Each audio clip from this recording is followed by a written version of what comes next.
Not long ago, I ran across a blog post by Ken Miyamoto called 20 Questions Playing the Screenwriter Knowledge Share Game. Questions like when and where do you write, movies and TV shows that have inspired you or impacted you, things you wish you had known you were starting, and I thought it'd be fun to answer those for a video. Plus, if you're watching this on the day it comes out, it is the 1-year anniversary of my first YouTube video on this channel.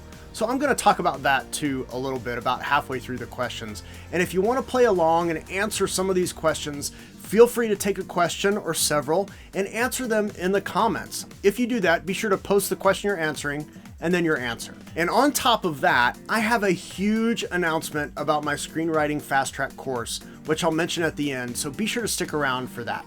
Okay, 20 questions. I tend to work on writing things at two primary times, either late in the afternoon, so like 2 to 4 o'clock, and late at night, so 11 o'clock until I just can't go anymore. At least that's when I work on writing things typically. If I'm drafting though, then I pretty much write any spare time I can find because I prefer to get my drafts done as quickly as possible. But I spend a lot of time planning and organizing, figuring things out, pulling things apart, putting them back together, and then when I'm ready to pull the trigger, I write at least in those times, but more if I can swing it. Typically, I'm writing on my laptop in my recliner with my feet up. And if I'm not there, I find a way to get somewhere else and get my feet up. You know, the other thing for me is being warm. So I'm usually wearing a hoodie or sitting where I'm not cold. I don't like being cold. You make more mistakes when you're cold, so I just don't like doing that. And if I can control the lighting, I prefer it to be dimmer than brighter. It limits distractions for me. So laptop, feet up,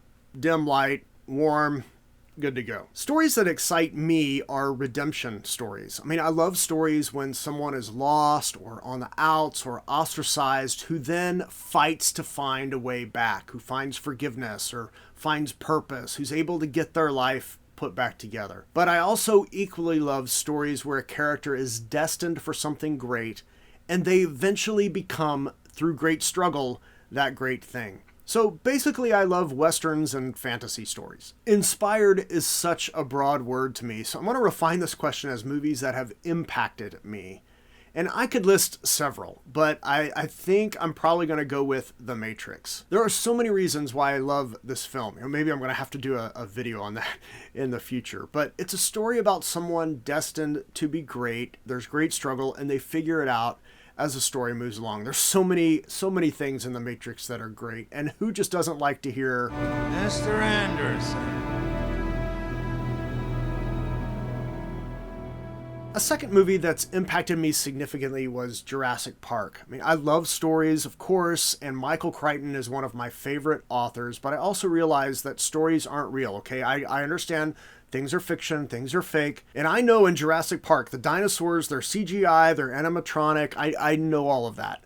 But when I saw Jurassic Park, it was before I was working in the film industry, and where I was working had a parking lot that was just lined with trees all the way around it, and on that day that I watched the film, I was the only one that was back at the office because it was an off day. So I had gone to see the movie and I had just gone to the office to get a couple things done. I just come from the movie. There's all these trees around the parking lot. I park there and one singular tree off in the corner just starts moving. Nothing else is moving. None of the trees moving, no branches blowing, nothing. Just one tree just starts moving. I've just watched Jurassic Park and it was the first time I remember experiencing a moment of panic in the real world from an experience I had in the theater. And that's what good storytelling should do. It should emotionally move the audience. And I've never forgotten the lesson I learned that day, that good movies emotionally move an audience. I love television and I would love to have a show on TV, of course, but my tastes aren't always in line with the critics of good shows. So for me,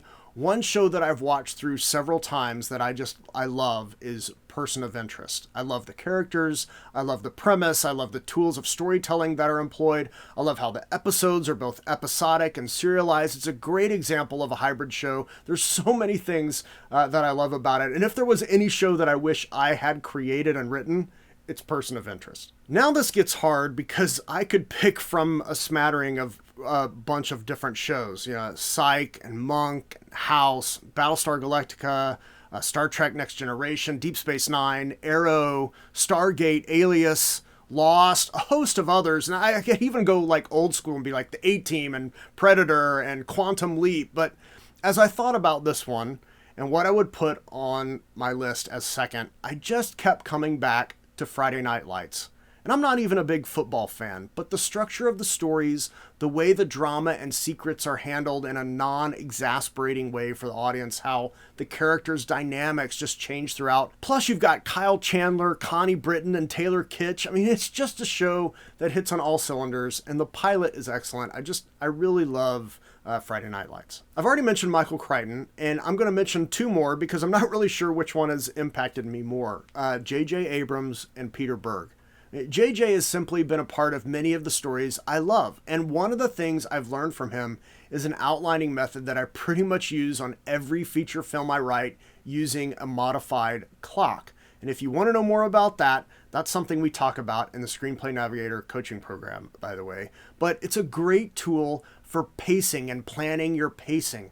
And the thing I've learned the most from JJ's stuff is not just about reversals and twists and their timing, but the pacing of overall story and how you pace a story. Peter Berg has also been part of some of my favorite stories, including Friday Night Lights, which I just noted, and putting the movie Hancock aside because that was just too many cooks in the kitchen kind of a mess.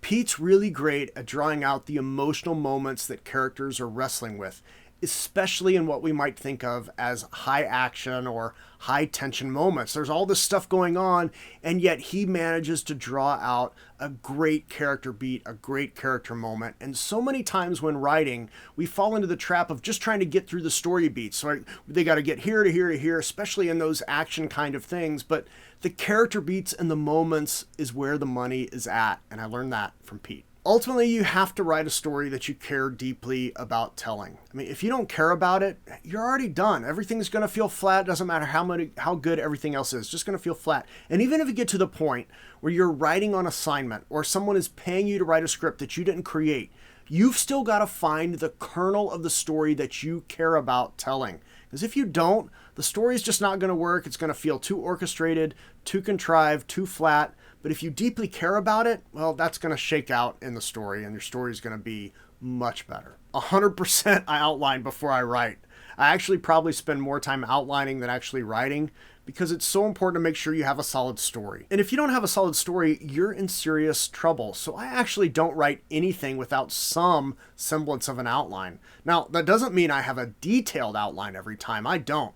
I've done this long enough that I don't always use a detailed outline, but I know when I need one and when I don't. Still though, I always have something, at least the sequences, all figured out. At bare minimum, I've figured out the sequences. Before I get to the second half of the questions, I do want to say thank you to all of you for watching and supporting me over this past year. And I'm looking forward to what the next year will bring. I'm amazed. I'm just amazed and humbled at how many of you have already found this channel.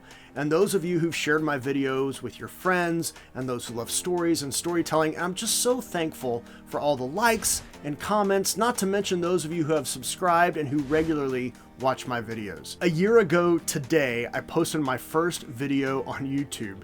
And yeah, I hope that someday this channel might be monetized and earn me a little extra income, but I didn't expect to already be more than halfway to that goal at this point. After 1 month on YouTube last year, so after my first month, as I was just kind of letting things happen organically, things were just going, in 1 month, I had a total of 89 views on all of the videos I had up at the time. I'm getting slightly more than that now, thankfully, and I'm truly, truly grateful for your support. What I'm doing, it does not work without you, and I've loved your suggestions for videos. If you ever have one, by the way, drop it in a comment of any video. I do read all the comments. I'm not able to reply to all of them, but I do read all of them, and I'm thrilled to be able to help you with your screenwriting, not only through the videos on this channel, but also through my learning portal. And if you ever want more help from me, be sure to check out the links in the description of this video or any other one. You can find out more things that I offer. So again, please hear me say thank you. And I'm looking forward to hearing from you about your successes this next year. And let me also remind you, I have a huge announcement, which I'll get to after these next questions. For me, I start with story and with structure to make sure I have a solid story. Then I figure out how to tell it. So the story comes first for me. And this is one reason why I spend time outlining. I want the story working. And then after I have the story, I figure out the best way to tell it and the best strategy to use. I cannot do the just sit down and write and figure it out as you go kind of thing. That is just a huge waste of time to me, because you spend all your time writing, but you finally get to the end after figuring all this out, and it's 150 pages of total mess, and you get to the end and you're like, oh, that's what my story's about, and so now I've got to start over. And while I get why people like writing this way, I'm just getting older and I realize that life is short. I don't want to waste a month of time writing a draft to only then figure out what the story was that I was wanting to tell. And then I have to start trying to figure out the new one and figure that out. And I eventually I don't want to do that. I mean, why not just spend the month figuring out the story, outlining it, and then writing a solid draft? I mean, I'm just not into wasting my time. This is a business. I mean, yeah, it's a craft too, of course, but being a screenwriter is a business, and you can't spend your time chasing rainbows and unicorns. Figure out the story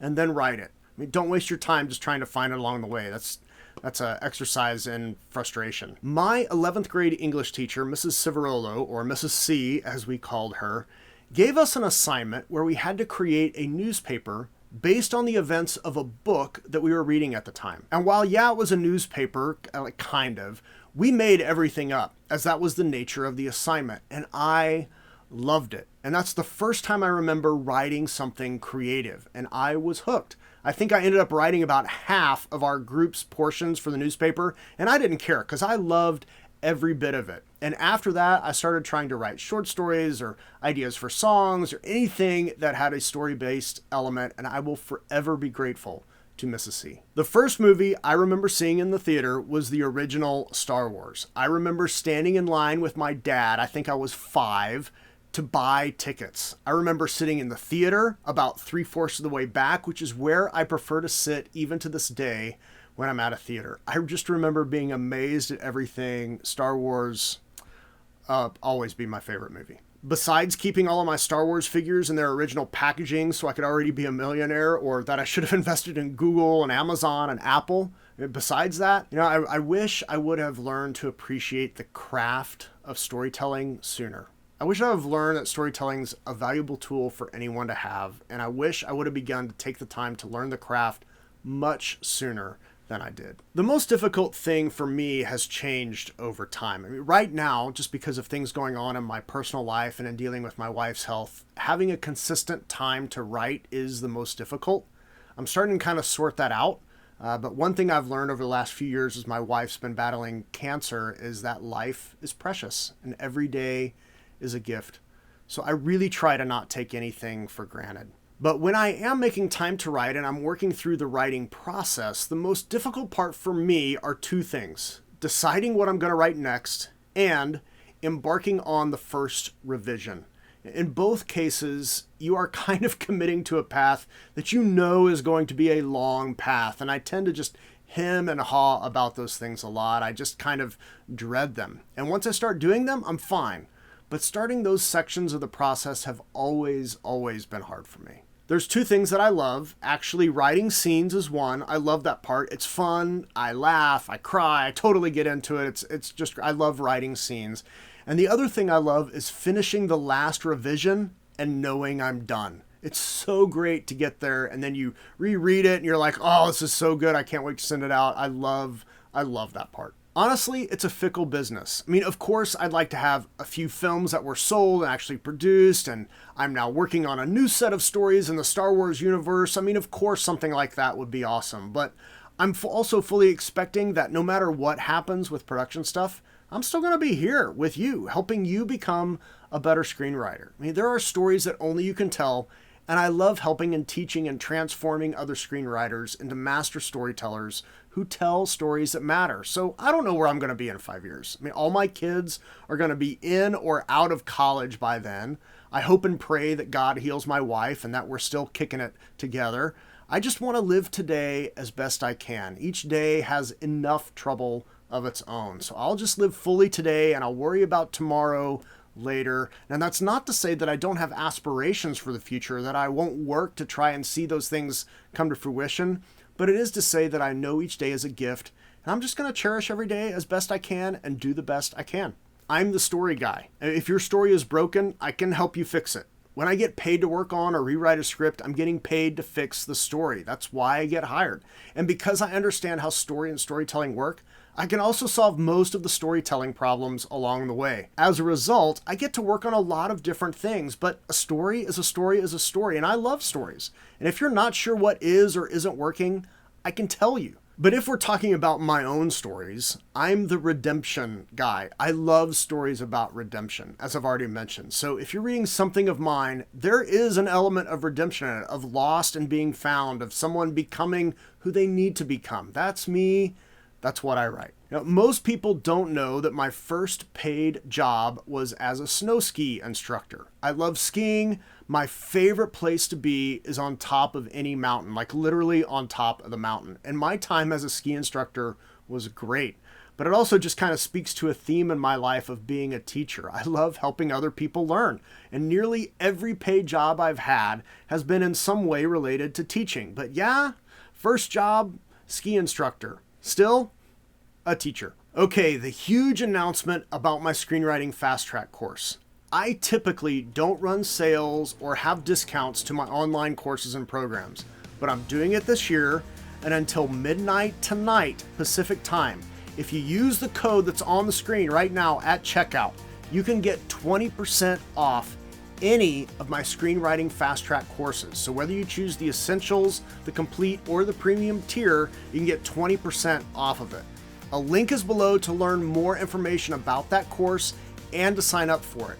This is the screenwriting course I wish I would have had when I was starting out, and it will radically boost and fast track your transformation into a better screenwriter. So if you've been on the fence about that course, use the code and get it today, because tomorrow that discount code is not going to work. So use the code today. You can not only begin to transform your writing, but you can do it at a 20% discount. But that offer ends today. I hope to see you in the Screenwriting Fast Track course. And again, let me say thank you for joining me on my YouTube journey. I'm excited about what the next year will bring. Maybe a monetized channel, maybe, but I'm just really looking forward to helping you become the screenwriter that you want to be. Ultimately, that's my goal. And if you found any value and you haven't already, please be sure to like, subscribe, bell, all of that. I really do appreciate it.